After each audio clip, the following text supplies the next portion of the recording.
The ambition and scale of the project is striking, and we are delighted to be working with Masterise Homes on this unique residential project, which brings together their progressive vision and our extensive experience in large-scale master plans to create a distinct global city.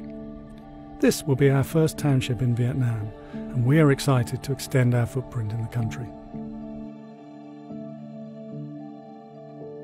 I think it was the vibrancy of the city. When you go into the city and you start to understand the culture of the place, we spent a lot of time just experiencing downtown Ho Chi Minh City, seeing how people lived and looking very closely at the architecture of the city. And I think that really influenced the thinking for us. What we wanted to do with the master plan was really learn from the traditions and the history and start to interpret that into a contemporary way.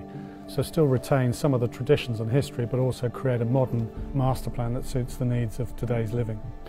The density of the traditional architecture is really interesting. The way that the shop houses, the narrow shop houses, are very densely closely packed together. But even so, they provide a sort of interesting differences. So you look at them and they're all very different in their detail and their materiality. And I think we wanted to learn from that and try and take some of those ideas and recreate them in the way in which we created the density for each of the different neighbourhoods for the master plan.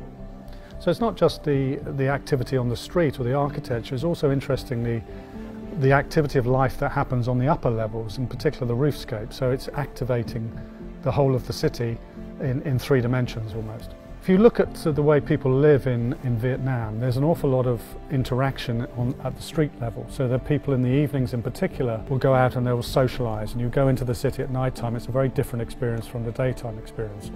Similarly here, we wanted to allow people who live and reside in this in the global city to actually be able to interact with one another at a street level, and we create these spaces at the front of the properties that allow people to meet their friends and neighbours and engage in a very sociable and community way. When we think about designing not only master plans but also individual buildings, we very much try to look back at history and try and understand the past and be heavily influenced by that. So we wanted to create something that's modern, contemporary, that is suitable for the way in which people live, but very much forward thinking about creating a design for a global city.